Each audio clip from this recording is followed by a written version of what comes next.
Então, beleza, vocês estão vendo o slide aí? Vou passar aqui pro slide. Aí. Então, vou fazer o seguinte. Se vocês tiverem dúvidas, perguntas, sugestões, vão deixando aí no chat, vão enviando. Eu vou fazer a apresentação aqui numa tacada só. Vou parar em alguns momentos, né? Porque senão minha garganta vai pro saco. Mas vou tentar fazer contínuo. E aí vocês vão deixando e no final eu respondo essas perguntas, tá? Eu tento responder aí o máximo possível, ok? O que é o UI Design? Vamos falar sobre o UI Design. Então, do que se trata esse trem aí que vocês escutam falar na internet? Tem um monte de gente querendo migrar para essa área, fala que dá dinheiro, tem um monte de designer gráfico que quer ir para essa área também por causa de dinheiro. Tá na moda, tá no momento aí, falar sobre UI ou UI Design. Então, definindo UI Design ou UI Designer, que na verdade significa design de interface do usuário e é a área que estuda o meio pelo qual uma pessoa interage ou controla um dispositivo, um software ou um aplicativo. E aí, para iniciar desde o começo, falando do beabá, o que é uma interface? Né? Afinal, o UI é design de interface, mas que trem é a interface? Né? Interface é um meio de comunicação entre dois sistemas, dois grupos, dois elementos. E aqui eu até coloquei que é um meio de comunicação entre dois sistemas ou dois grupos, porque pode não necessariamente ser uma pessoa, pode ser duas interfaces conversando. Então a gente sempre associa com pessoas, né? Mas pode ter dois sistemas conversando através de uma interface. E a interface trazendo aí para o usuário, que a gente está mais acostumado, é o que faz meio de campo, é o que faz a comunicação entre o usuário, a pessoa, com algum sistema, com algum produto, com algum software, para um determinado fim, para realizar alguma tarefa ou algumas tarefas. E sempre quando a gente fala sobre interface ou design de interface, a gente sempre pensa no, no GUI, que é basicamente a interface gráfica de um sistema que tem botões, tem caixa de textos, tem imagens. Então, grande parte do material que você encontrar aí sobre o UI design se refere a Graphical User Interface. Normalmente se trata disso daí. Apesar de uma interface não necessariamente ser digital, a gente vai ver isso daqui mais para frente. Mas se tratando de UI, a maioria do material e a maioria dos profissionais trabalha com interfaces gráficas. E como eu falei, né, a interação pode ser feita através de elementos, então botões, links, menus, toda essa interação que você vê em apps, sites, sistema operacional, que você consegue manipular, consegue interagir com o sistema para realizar uma determinada ação, para navegar, para clicar, para comprar alguma coisa, tem uma interface gráfica que está te auxiliando. Deixa eu tirar aqui o fone. Aí. E aí tem alguns exemplos de interface gráfica que eu peguei aqui. Então, uma interface gráfica pode ser um game, né? Nós temos N games aí em celular, né? Eu vivo jogando aquele... Qual que é o nome do joguinho aqui? Crash Royale. Vivo jogando esse desgraçado aqui quando não tem nada para fazer. Então, tem interface no jogo, tá? Que ali tem os botões, tem todos os dispositivos para interação, para indicação do cara que está jogando. A interface gráfica também está no site. Então, no caso, é o e-book de HTML. e CSS. Inclusive, depois vocês podem dar uma olhada aí no site. Então, uma interface gráfica também pode ser um site.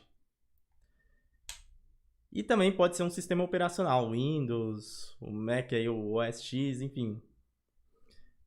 Interface gráfica, a gente lida com isso a todo tempo, praticamente a todo momento. A gente acorda já mexendo no celular, já está interagindo com uma interface gráfica. A gente vai trabalhar no computador, tem mais interface gráfica, faz parte do nosso dia a dia. Não tem como fugir. Mas é importante ressaltar, salientar, que uma interface não necessariamente precisa ser digital, não necessariamente uma interface gráfica. Uma interface pode ser, por exemplo, não tenho nenhum exemplo aqui, deixa eu ver. Mas aqui, ó, do microfone. É que tá pequena a tela, né? Acho que não vai dar para vocês verem. Mas aqui nesse microfone da Samsung tem um botão para eu interagir, para eu desligar, para eu ligar, para eu aumentar o volume. Isso daqui é uma interface. Não é uma interface digital, eu não tô não tem LED aqui, não tem um painel para eu ficar clicando, mas é uma interface. Um controle de televisão pode ser uma interface. Um micro-ondas tem uma interface para você interagir com o micro-ondas e ligar. Então, interface não é necessariamente algo digital, mas quando a gente está falando de UI, e principalmente nessa live, a gente vai falar mais um pouco, claro, sobre a parte gráfica. Mas saiba que não necessariamente uma interface precisa ser digital. Ou melhor, né? Uma interface, né? Tem interface e interface gráfica. E aí tem um conflito, tem uma confusão entre design de interface e design de experiência, ou UX design e UI design. Sempre acontece uma confusão. Existem muitos profissionais que até utilizam o termo no currículo, tipo, coloca UI / UX designer. Já vi alguns profissionais colocarem híbrido designer. Então o pessoal dá uma inventada aí. Mas acontece certa confusão entre os dois termos, tá bom? E UI é uma coisa, UX é outra. Aqui nós temos o exemplo aí de um gráfico que mostra um pouquinho aí as tarefas e as diferenças entre o UX e o UI. Então, no UX, você pode ver que tem muito mais pesquisa. Ali tem teste de usabilidade, mas tem pesquisa do usuário, conhecer o usuário, criar personas. E todo esse trabalho de UX, que é um trabalho principalmente de pesquisa, de entender o usuário, de saber quais são os seus anseios, as suas limitações, o que tira o sono do usuário, né? O que prejudica. E tudo isso o profissional de UX vai traduzir através de um wireframe, e o wireframe vai servir de base para o UI, que aí sim vai aplicar o layout, vai colocar o visual, vai aplicar os elementos de brand da marca, né? vai aplicar a identidade visual e também, claro, fazer todo o estudo de design. Então o UX tem muito a ver, ou melhor, o UX é experiência, né? UI é gráfico, é mais gráfico. Não que o cara de UI não vá pensar na experiência do usuário quando ele está fazendo, né? Tipo, ele está fazendo a interface aqui e vai falar, dane-se a experiência do usuário, não quero saber, eu vou fazer do meu jeito. Não é assim. Mas essa parte de pesquisa, de conhecer o cara, de criar personas, é referente ao UX. E o UI seria o cara que transforma o que o UX fez, o que o UX pesquisou, o que o UX colheu de informações e transforma numa interface, e essa interface vai ser utilizada pelo usuário final. Então, o design de interface entraria aí com a função de uma ponte entre o UX e usuário. Então o UX ele estudou, ele percebeu que ele tem que fazer tal coisa, mas como que ele vai fazer tal coisa? Como que ele vai passar tal experiência para o usuário? Como que ele vai chegar nisso? Precisa de algo, né? Precisa de alguma coisa para ligar, porque só a pesquisa, só os estudos, até mesmo só o wireframe não vai conseguir fazer isso daí. O que vai fazer? Vai ser a interface. E aí que entra o profissional de design de interface. Ele que vai configurar isso daí, ele que vai desenhar a interface baseado em todo o estudo de UX, se for uma empresa, claro, se for aí um projeto todo segmentado, etc, para passar aí o que foi planejado na interface, fazendo essa ponte com o UX e o usuário, tá bom? Uma coisa também que é interessante falar é que design de interface é diferente só de estética. Às vezes, quando a gente fala de design, né, muitas pessoas pensam que é só estética. Mas não é só estética, tem todo um estudo por trás. Aqui tem uma imagem aí, lá da Digital, que demonstra, assim, graficamente, mais ou menos isso. Então, o que o usuário vê, o que normalmente nós vemos aí de algum projeto de design, é só a ponta do iceberg. Tem muita coisa envolvida lá embaixo, lá no fundo. Tem muito trabalho. Tem pesquisa do usuário, tem wireframes, tem estratégia, tem arquitetura da informação, tem usabilidade, tem um monte de coisa envolvida, um monte de coisas envolvidas antes de chegar no final, né? no visual que nós vemos. Então, a gente vê um site, por exemplo, que nem o do e-book de HTML, e, pô, ficou legal, que não sei o que, mas você não imagina o tanto de trabalho que teve ali para pensar em como expor a, o produto, no caso, e de uma forma objetiva, clara, de uma forma que cativasse um pouco o usuário, que convencesse o usuário que o e-book é uma boa compra. Então, tem tudo isso, tem muita coisa envolvida. E o que nós vemos normalmente é só a parte visual, principalmente o cara que não tem muito conhecimento em design. Talvez ele nem pense nisso, talvez ele nem imagine que tem todo um processo assim. Mas em um projeto sério, normalmente tem todo um processo por trás. Então não é só chegar lá e desenhar a interface.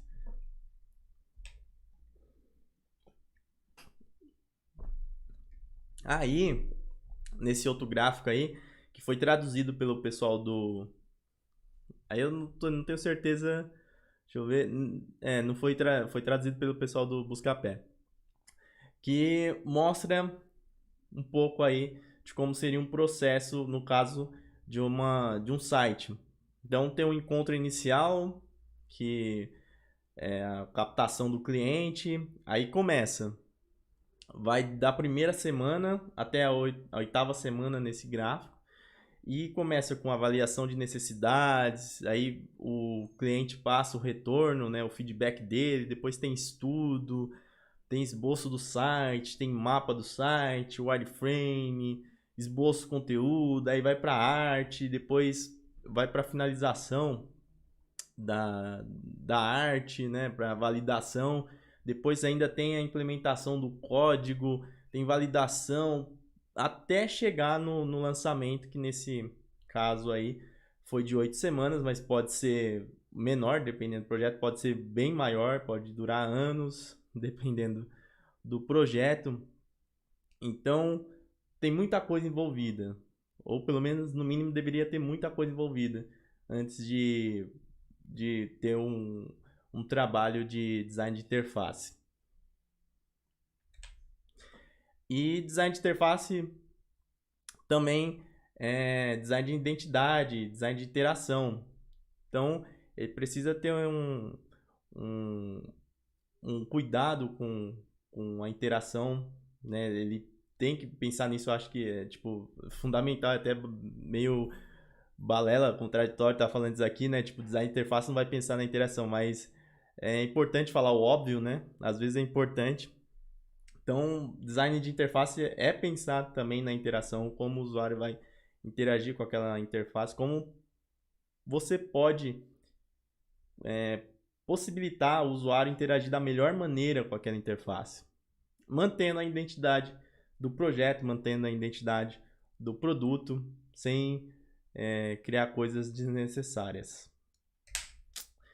E aí nós temos um modelo do Jesse James que é bem famoso, esse modelo, que também mostra um pouquinho sobre o processo de criação. Nesse caso aí, eles se referem mais a UX, mas assim, dá para aplicar também a design de interface, tá tudo junto, né? Tem sinergias e é parecido até com o gráfico anterior lá do Buscapé.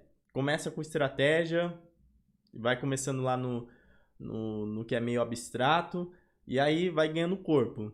Vai para o escopo, começa a desenvolver a arquitetura da informação, vai criando uma estrutura, vai parar ali no esqueleto que seria o wireframe, até chegar até chegar na design de interface, até chegar no design, entre aspas, final. Então, não é só sair criando ou só pegar o Adobe XD e sair criando a esmo. Normalmente, um projeto de interface sério tem todo um procedimento por trás, tem toda uma bagagem. Não é criado por gostos pessoais ou somente por tendências. Você tem que ter um estudo, principalmente um estudo sobre o usuário. Então, por isso que o UX se faz tão importante, por isso que alguns profissionais colocam UX barra UI, porque tem sinergias, tá ligado, apesar de serem coisas diferentes, muita gente confundir o UX, mais a ver com pesquisa, etc. Mas ali não tem como fugir muito. E aí eu vou falar uns principais estilos de UI design que nós temos aí. O primeiro é o esquemorfismo, que trata-se de um estilo que faz referência aos objetos reais no meio digital, no meio gráfico. Então, utiliza textura, sombra, gradiente, tantos outros artifícios para simular o objeto real. Deixa eu só ver aqui se está ok, né? E às vezes dá uma falhada aí no som e às vezes eu estou falando sem... Deixa eu ver. Espera aí. Só conferir aqui. Beleza. Só conferir se estava tudo certo aqui na live. Que às vezes dá um pau, às vezes dá uns paus aí. Cai um raio, meu Deus do céu. Mas esquemorfismo é isso. Então, como que é na prática, né? O primeiro, ou um dos primeiros, eu não tenho como afirmar se foi o primeiro, né? Mas a Apple, quando começou a criar os computadores, esse daí é de 1985. Para que as pessoas entendessem a utilizar aquele sistema, uma das estratégias foi utilizar o esquemorfismo. Então, qual que era o objetivo? Era simular, era tentar recriar o que as pessoas já estavam acostumadas no real, tipo, aqui na nossa vida real, para o digital. Com isso, o uso seria facilitado, seria mais fácil você interagir com algo que você já conhece, com algo que, né, tem semelhança. E aí tem um outro exemplo, esse daí já é do site do Zelda, eu acho que é um site de um fã, não tô lembrado quando eu tirei esse print, mas você pode ver que é esquemorfismo puro, né? Aí fala desse Zelda, ali fala do Zelda, eu acho que é o do 64, né? Deve ser o Ocarina of Time. Então, o site tentou reproduzir ali o tijolinho, a flor, o escudo, é, tipo, o papel ali, papiro, enfim. Tá tentando simular o que a gente conhece na vida real, que a gente já está acostumado a ver na fotografia, ver na natureza, ver no nosso dia a dia. E aí esse site faz o uso desse estilo e abusa, né, de sombra, de luz, de efeito de luz, de textura, tudo isso para passar essa imagem, de tentar aproximar mais de elementos que existem realmente, de elementos reais. Por outro lado, nós temos o flat. O flat, que se for pegar a tradução aí, design plano, que é um design mais minimalista. As cores, as formas tendem a ser mais chapadas, com poucos efeitos de volume, de sombra, de luz, de textura. É bem mais minimalista, como se fosse o contrário do esquemorfismo. Enquanto um vai utilizando, vai abusando de texturas, sombras, de luz para causar um volume, para simular elementos 3D, tal. O flat, ele até tem isso daí, né? Mas é bem menos. Ele é mais minimalista. E aí nós temos alguns exemplos de flat design, aí de alguns estilos, de alguns guias de estilos.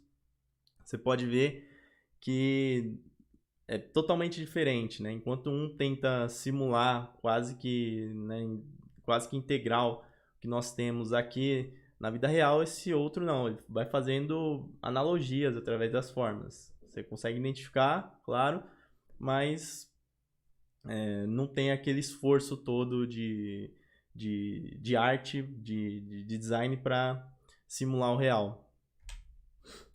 E dentre o flat design, quando se fala de design de interface, a gente sempre lembra do material design do Google, que está exposto aí na internet, está liberado. Portanto, se você quiser dar uma olhada, acesse aí o material design do Google. Lá tem todas as especificações. E o material design do Google, inclusive, ele é um flat, mas ele é um flat que já tem um pouco de sombra, já tem um pouco de gradiente, né, de degradê. Ele tem alguns pitacos aí de, entre aspas, de esquemorfismo. E é um pouquinho diferente daquele flat puro, de alguns flats que nós vemos aí que é 100%, assim, é minimalista mesmo, é um máximo que puder, você exclui tudo que for desnecessário, assim, é um máximo. No material design do Google é flat, mas já tem um quê aí de esquemorfismo, tem uma sombra, tem algo assim para ajudar na comunicação e no entendimento da interface. Outro exemplo que ajudou também a corroborar aí o flat, apesar do estilo flat ser bem antigo, ele vem lá da época do estilo suíço de design. Agora me falhou a memória, mas é bem antigo. Se você for pegar a história do design, você verá que não é nada assim, dos anos 2000, novo, extraordinário. Não, na verdade os designers já buscaram em fontes passadas para aplicar o flat. E nesse caso aí é o Metro Design do Windows, que até hoje, né, até o Windows 10 utiliza basicamente esse estilo aí que foi criado pela Microsoft para o software dela para o Windows. Agora a gente tem um outro exemplo da diferença entre o esquemorfismo e o flat. Você pode ver que o esquemorfismo,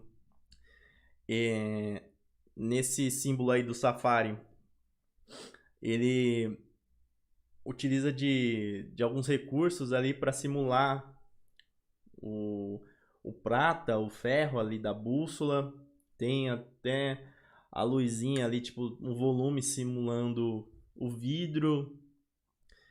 Já do outro lado, o flat design, tipo, todo chapado, né? Nem tem degradê, eu acho que talvez, não, acho que nem tem nada. Tem a sombra ali que tem ali no meio ali da bússola, no indicador da bússola ali, mas é feito de forma, tipo, com sombra, tipo, com diferença de cor, na verdade, né? Uma cor ali com mais luz, outra com menos luz, mas só para dar uma diferenciada básica assim, pronto. Não tem mais nada, assim. Não tem sombra como no exemplo do esquemorfismo nós temos. É tudo chapado praticamente. Só aqui em cima, né? Que o cara deu uma ramelada aqui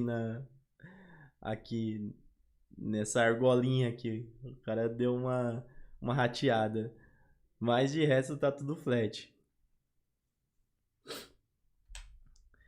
E aí, eu vou perguntar para vocês se vocês conseguem identificar aí qual estilo pertence cada logo. Nós temos o logo da Globo, né? Que passou por algumas atualizações ao longo do tempo. E qual estilo aí pertence cada um? O primeiro seria o quê? Seria flat, seria esquemorfismo. O segundo seria o quê? E o terceiro seria o quê? Vamos ver se vocês chutam aí, falam o que vocês acham.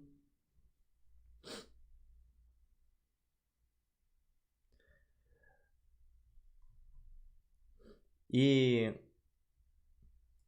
e sobre ainda o flat design, é bom lembrar que o sucesso dele hoje em dia se deve muito a alguns fatores. O primeiro é a evolução da utilização da tecnologia, né? Então, antigamente nós precisávamos de mais exemplos, de mais reforços para poder utilizar uma interface no computador ou uma interface digital. Hoje em dia nós já estamos muito mais familiarizados, né? Tipo, você pega um celular, um tablet assim, uma criança de 3 anos já sabe mexer no tablet e sai. Então, não tem essa necessidade como nós tínhamos antigamente de simular que nós temos aí no nosso mundo real. E o flat, né, você consegue, claro, simular até certo ponto, utilizar de analogias, etc. Mas não precisa daquele esforço tremendo de arte para fazer o esquemorfismo. E também, claro, que o flat é muito mais leve se você for criar uma interface com flat design. Vai utilizar menos imagens, você utiliza CSS, efeitos de CSS. A própria imagem, se você for exportar, né, uma imagem chapada, é muito mais leve que uma imagem cheia de sombras, de luz. Então, torna a interface mais leve e também mais responsiva. É mais fácil você deixar a interface responsiva com o flat design. O flat é mais simples, né? É mais minimalista. Você estica, né? Dá uma ajustada na proporção. Agora, no esquemorfismo já o negócio já começa a ficar um pouquinho complicado, dependendo aí do design responsivo que você estiver aplicando. Então, o Flat tem as vantagens e por isso que ele acabou pegando aí. E hoje em dia a gente vê um monte de coisa em Flat, ou praticamente só vê coisas em Flat, né?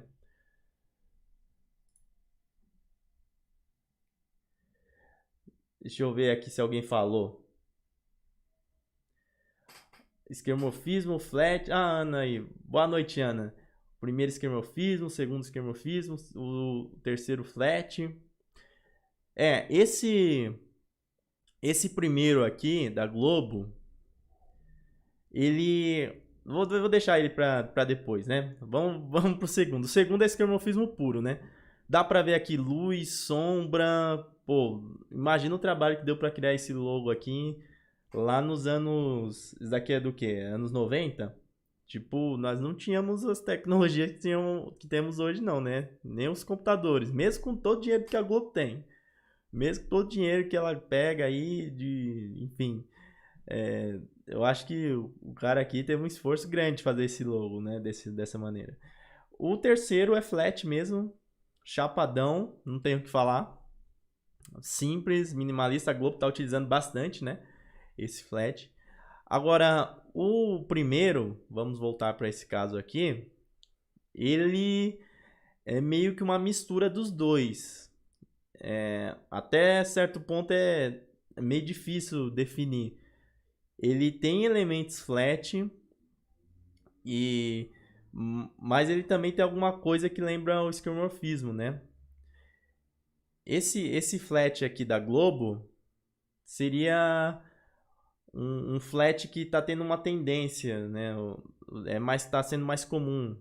Nós tivemos uma época que era só flat chapadão, que nem esse terceiro, estava muito sendo utilizado dessa maneira. Agora nós estamos ainda com flat de uma maneira forte, mas o pessoal começa a aplicar algumas coisas, tipo um gradiente, um degradê, e puxa daqui, coloca uma luzinha. E esse logo aqui da Globo tá indo nesse caminho. Então, se tivesse que definir, ele pode ser definido como esquermorfismo, né? Mas ele tem uma pegada flat, e uma pegada flat mais atual, uma tendência que nós temos vendo aí nas interfaces, que é um meio de campo ali entre o esquermorfismo puro, que seria esse segundo, e o flat puro, que seria o terceiro. Mas vamos continuar aqui. E aí, a pergunta que vale 10 milhões de reais. Qual que é o melhor estilo? Que estilo que eu utilizo nas minhas interfaces, né? O que eu faço da minha vida? Eu tô com uma interface aqui do cliente, qual estilo eu sigo?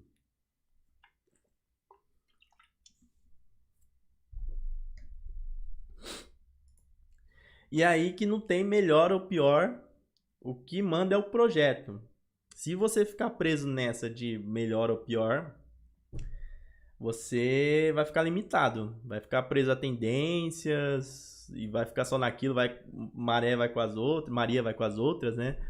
Vai na onda dos outros. Então, o que manda é o projeto. E como assim o que manda é o projeto, né? Tipo, como assim?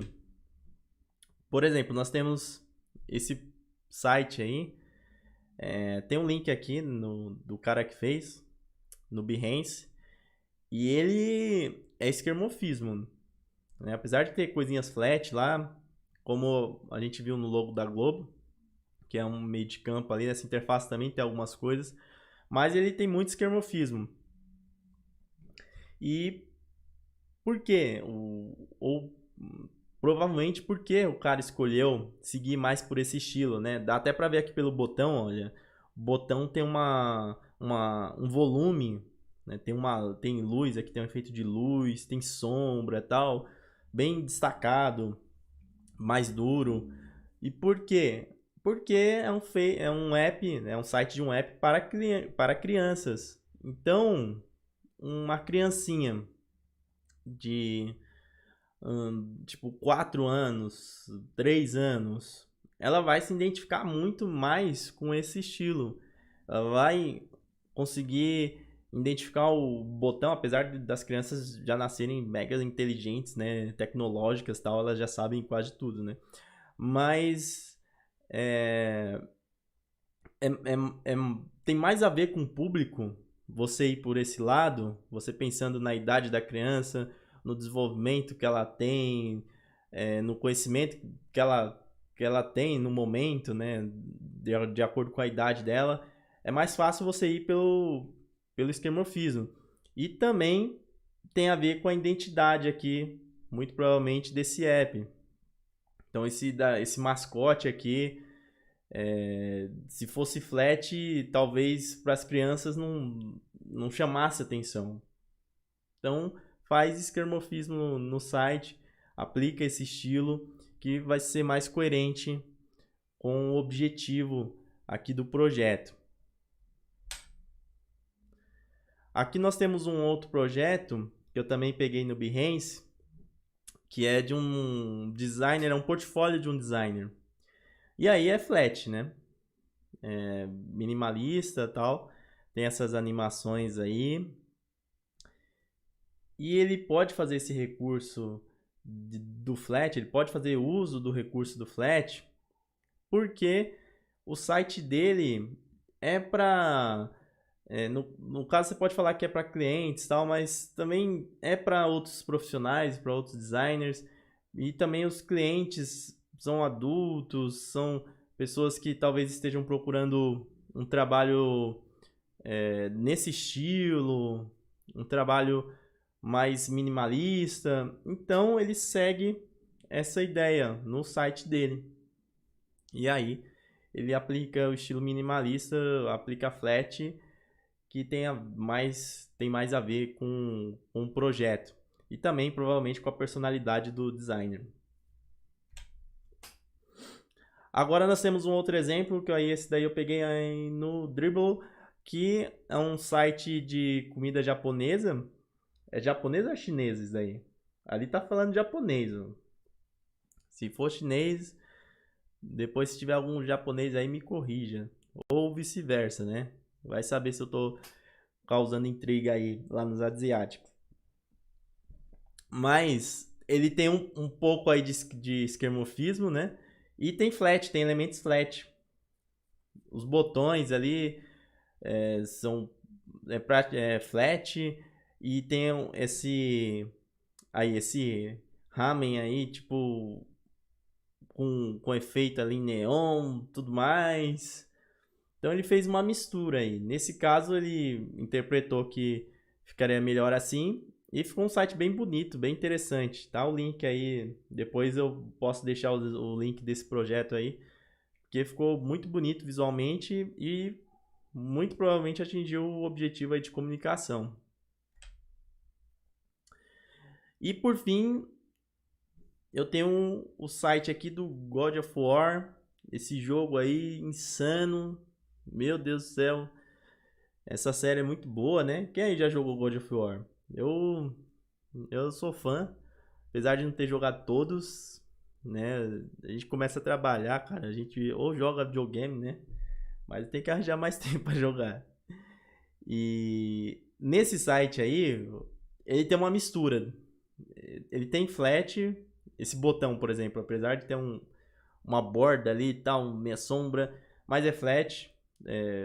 Os elementos são flat. Porém, o jogo não é nada flat, né? Nós temos jogos de videogame, né? Jogos de games, na verdade, né? Senão eu vou ficar redundante. Nós temos games que são flat, por essência. O design foi feito para aquilo. Esse do God of War, não. O negócio é mostrar sangue mesmo e porrada e vai que vai. Só que o site não seguiu tanto essa linha. Os elementos do site que compõem o site não seguiram essa linha. Ele utiliza do esquemorfismo no jogo, ele deixa o jogo com a parte de esquemorfismo aqui do site. O restante já é mais voltado para o flat. Então, assim, não tem certo ou errado, não tem melhor ou pior, tem como criar projetos bonitos, responsivos, que vendam, que atinjam os objetivos de marketing, de comunicação, de branding, enfim, nos dois estilos. O que vai contar é estudar o público. Então, estudar o público, estudar o projeto, ver qual que é mais viável e aplicar. Ou até mesmo misturar, fazer uma mistura dos dois. Você também não precisa ficar 100% minimalista, flat, nem 100% esquemorfismo, fazendo uma rocha, tipo, com textura. Não, você pode mesclar entre os dois. Você pode chegar num resultado muito legal. Aquele site da comida japonesa, por exemplo, é muito interessante, muito bonito. E o cara faz um pouquinho dos dois ali. Ele utiliza fotografias dos pratos. Tem alguns elementos ali que ele simula o real, que seria mais por esquemorfismo. Mas também tem flat. Então tem que ter bom senso. Não seja radical. Estude o projeto, o usuário que vai utilizar esse projeto e elabore o melhor. Sem rivalidade, sem ser radical. E aí eu vou falar um pouquinho sobre guia de estilo e alguns kits aí de UI. Então, o guia de estilo é semelhante ao manual de marca, só que ele é voltado para a interface. Vocês sabem o que é manual de marca, né? Que é um manual da identidade visual que fala o que pode, o que não pode, fala como utilizar tal coisa. O guia de estilo de interface é bem parecido.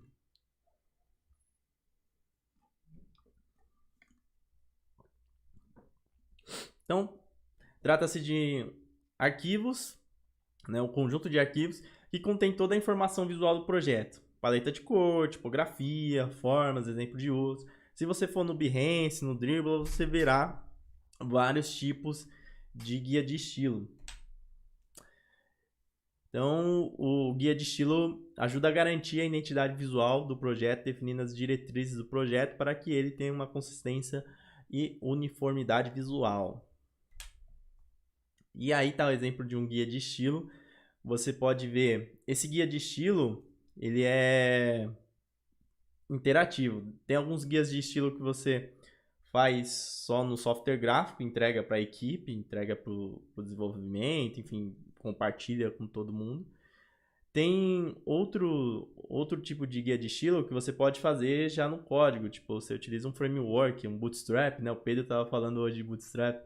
Você utiliza o Bootstrap mesmo, tem um guia de estilo. Eu lembrei agora, né? Uma boa Bootstrap tem um guia de estilo lá, você pode acessar e ver, já tem tudo certinho, falando, ó, você pode utilizar tal coisa, a tipografia é de tal jeito, o botão é de tal jeito. Então é um guia que vai servir para manter a uniformidade visual do projeto, respeitando a identidade do projeto. E aí você pode passar a paleta de cores, a tipografia, como eu falei, os ícones, os botões. Aqui tem exemplos de uso, ó, da tipografia em alguns módulos, com imagens. Aqui tem os efeitos dos botões. Então, ó, o default, estado padrão, e quando clica, qual que é a interação que eles planejaram ali fazer quando a pessoa clica, ou quando a pessoa vai passar um mouse também, poderia ser, tem os tools ali, você vai especificando tudo, você vai determinando como será a identidade do projeto e dos elementos que compõem esse projeto. Pode perceber que segue uma coerência visual em todos eles, né? Não tem nada saindo do script aí. Parece que é tudo da mesma família. E eu vou falar sobre as principais ferramentas de UI Design. Como você pode começar a criar suas interfaces aí, em qual software você pode começar a fazer. Você pode utilizar o Sketch, que é um software para o Mac. É um dos mais utilizados. Tem o Adobe XD, que é o novo software aí da Adobe, né, que é gratuito. Sketch tem a versão de avaliação, mas não é gratuito. O Adobe o Adobe XD. Também tem a versão Pro, mas tem a versão gratuita. E pega para Windows, né? Essa é uma vantagem.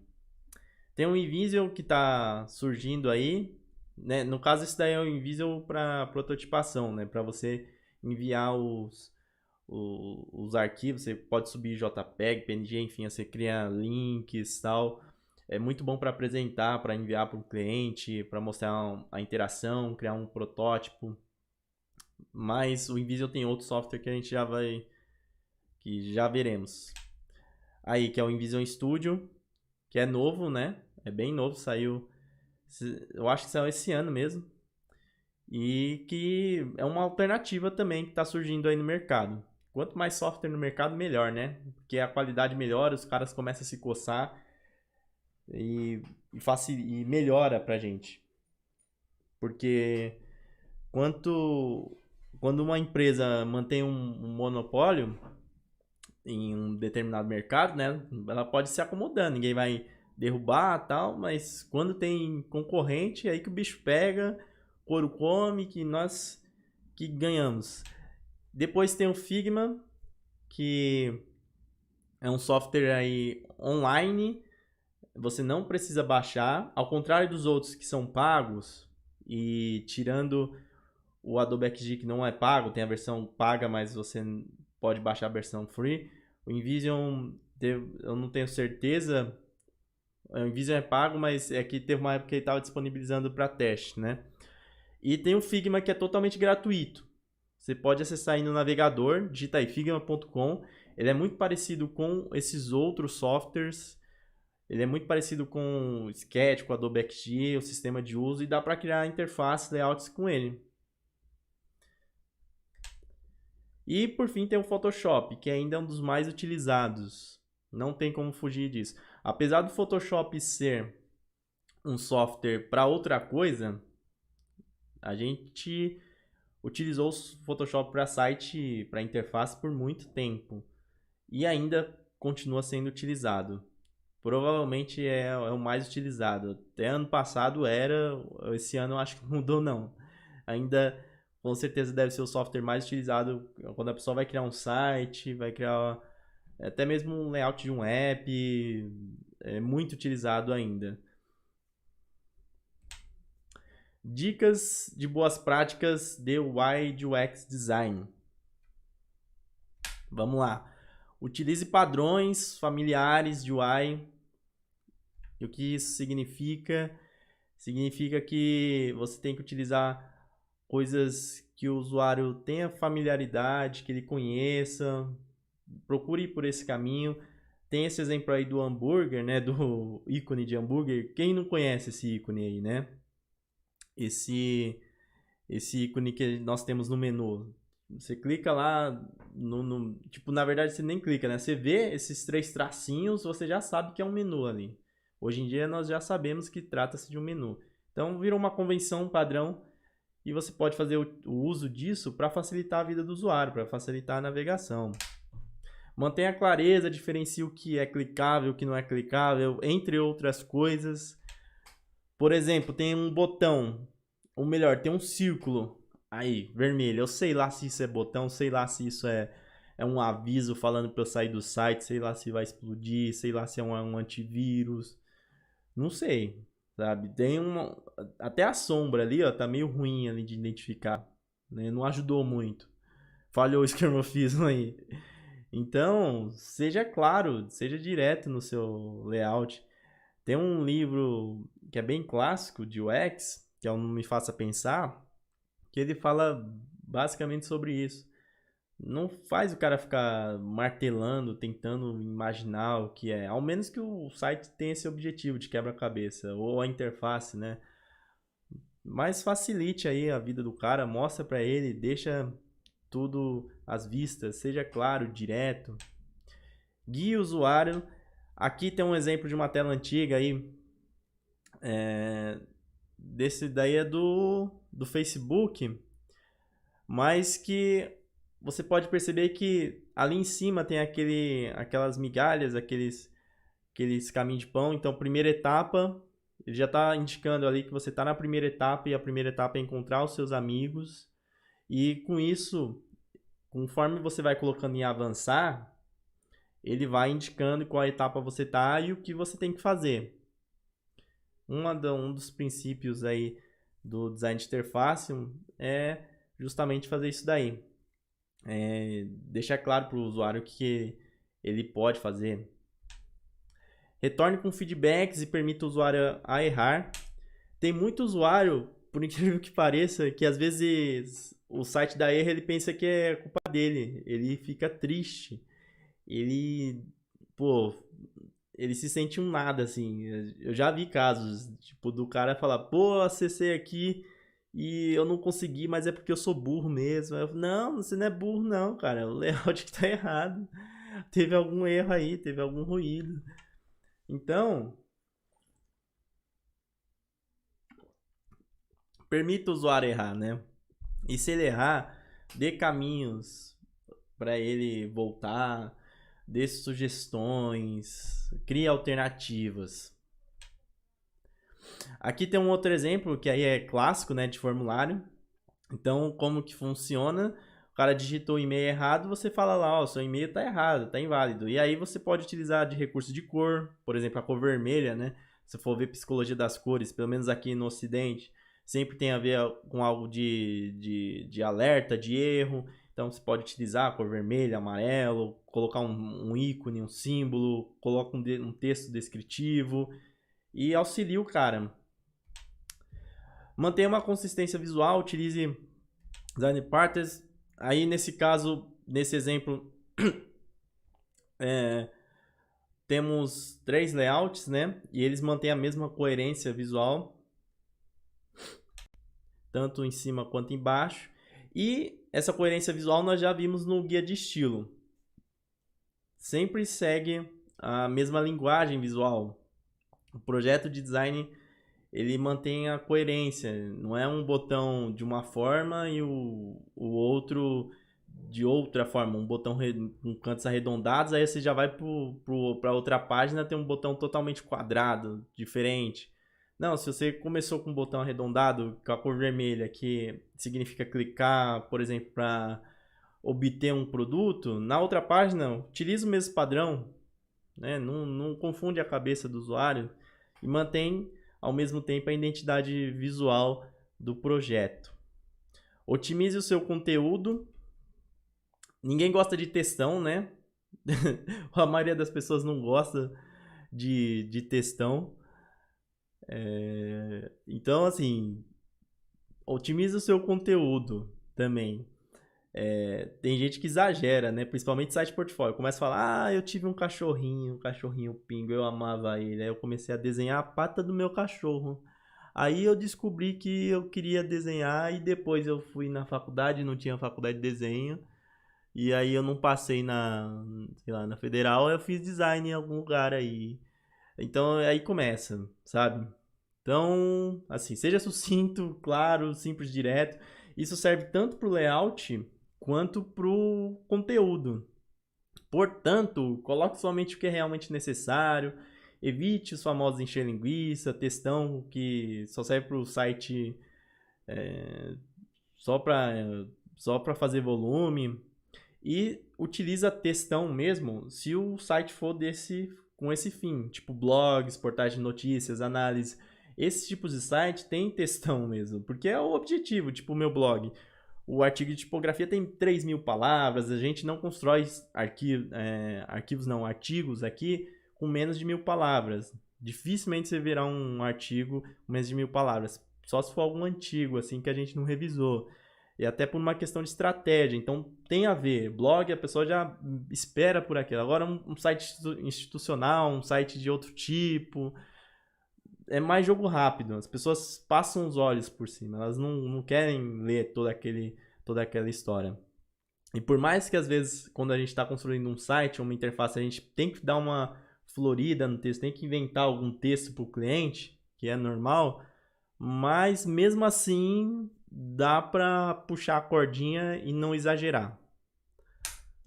Cuide da performance do seu site ou do seu app, é mega importante. As pessoas saem do site se for pesado, se for difícil de carregar. Apesar da evolução da internet móvel, da evolução da internet que nós temos em casa, né? No Brasil, né? A gente tá bem atrás. Mas mesmo assim, cada vez mais está mais acessível, a velocidade está aumentando. Mas isso não significa que o seu site precisa ser mega pesado. Quanto mais rápido, melhor, inclusive por Google. Reduza o peso das imagens. Tem o site aí, esse TinyPNG. Você pode utilizar para comprimir as imagens. Sempre exporte para a web. Tente exportar as imagens no menor tamanho possível. Considere diminuir as requisições do site. Você pode comprimir os arquivos CSS, JS, HTML. Tem plugins se você utilizar o WordPress. Tem os gzip. Você pode compactá-los. Otimize seu código. E aí significa fazer um código legal, né? Não códigos, por exemplo, de page builder, né? A maioria são excessivos no código, né? Utilizam muitas coisas desnecessárias. Então, se você for fazer por si só, faz o código, procura fazer o máximo, procura fazer o melhor. Elimine o excesso de conteúdos e recursos. Então, o que pode ser retirado, que não vai interferir no fluxo, repensa, analisa. Talvez seja uma boa retirá-lo e vai ajudar na performance. Tem um bom serviço de hospedagem. Aí tem um monte de serviço de hospedagem. Sempre as pessoas me perguntam sobre serviço de hospedagem, né? Mas A gente tem a parceria com a Hostnet. Você pode acessar o site aí do Chief of Design, você vai encontrar lá o link. Mas fique atento aí ao serviço de hospedagem. Monitore o seu site através de serviços aí, tipo tem o PageSpeed, tem esse GT Metrics, tem o Pingdown. Você pode dar uma conferida na velocidade do seu site. Entrega o que foi prometido. Vamos lá.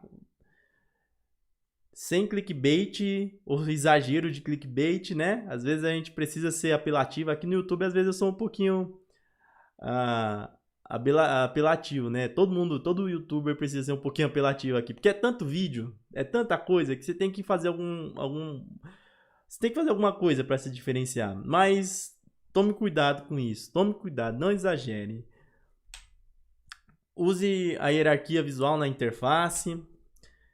Aí nós temos um exemplo, né? Tipo, leia primeiro isso e a fonte está maior, tá com uma espessura maior, depois leia isso, depois em seguida continue por aqui. Dá para perceber a hierarquia através do peso, através do tamanho das fontes. Então você deve utilizar hierarquia visual nas suas interfaces. Ofereça flexibilização das tarefas. Aqui nós temos um formulário, o formulário do e-book de HTML e CSS. E esse formulário do e-book, você pode ver que tem dados pessoais, depois tem pagamento, depois tem obrigado, quando você efetua a compra. Então, ao invés de colocar todo o formulário completo, porque o formulário assusta as pessoas, né? Você vê um formulário muito grande, você sai do site.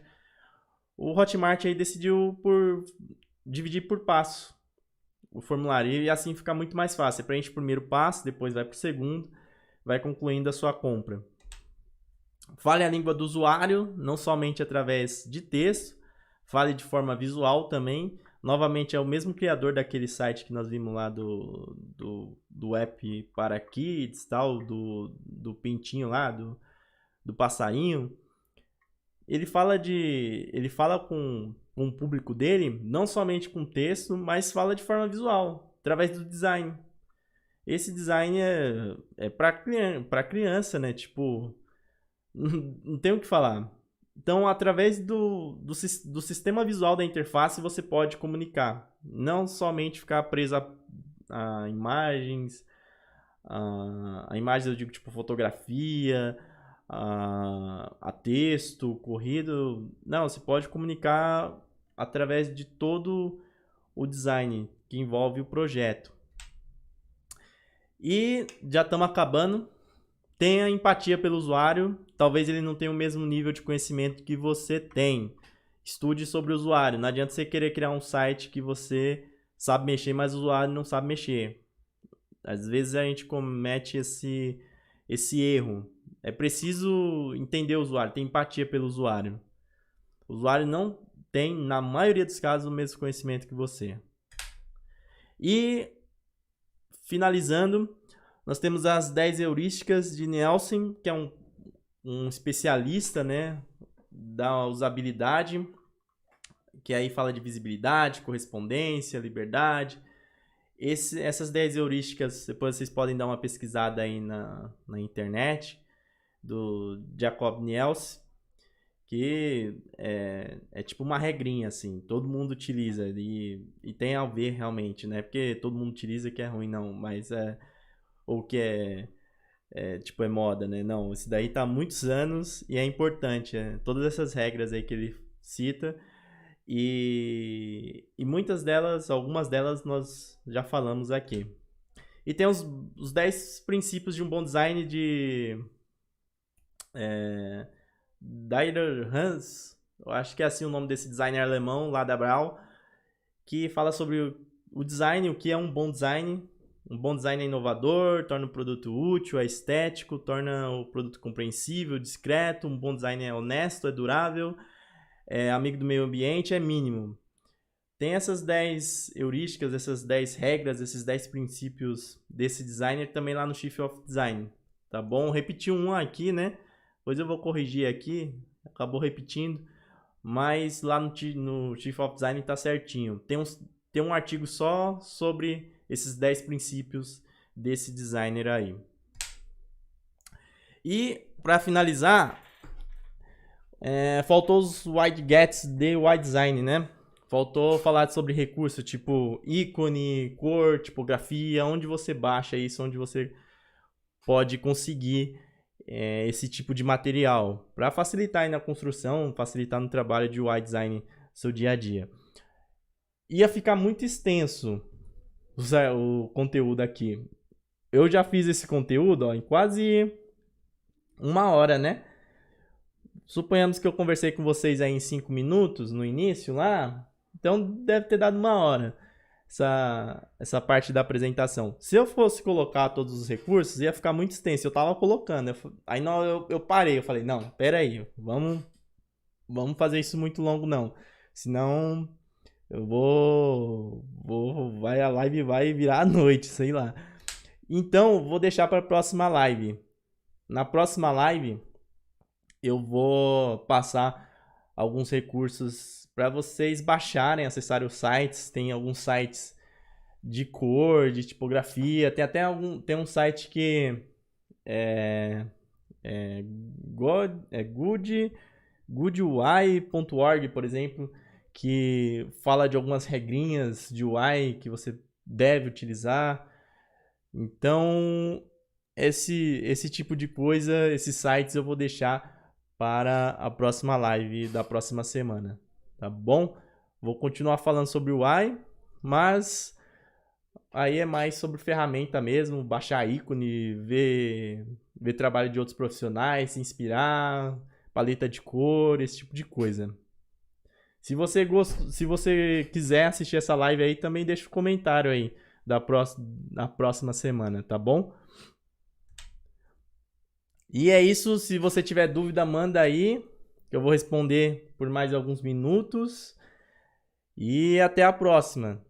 Na próxima quinta-feira, eu vou... Na próxima live, não vou dar um dia não, mas é muito provavelmente na próxima quinta-feira. Eu vou falar sobre esses outros apetrechos aí do UI Design. E esse conteúdo todo aí, eu vou também dar aula presencialmente. Eu vou dar aula presencial, né? No próximo mês. Mas isso daí eu falo mais pra frente. Deixa eu trocar a câmera aqui. A tela, né? Cadê? Sai daí, Michael. Aí. Mas é isso aí, galera. Obrigado a todo mundo que estava presente, todo mundo que assistiu, saiu, todo mundo que ficou até agora. Obrigado mesmo. Quem não for inscrito, por favor, inscreva-se aí no canal. Também dá o like, que ajuda o Tiff aqui, ajuda o projeto. O canal tá crescendo, graças a Deus. Segundo o Social Blade, nós vamos chegar no 100 mil inscritos em 2021. Então vamos trabalhar aí para chegar antes, né? Me ajudem aí, vamos chegar nos 100 mil inscritos antes de 2021. Tá bom? Obrigado a todo mundo. Até a próxima. Na próxima live eu continuo sobre o UI. Valeu!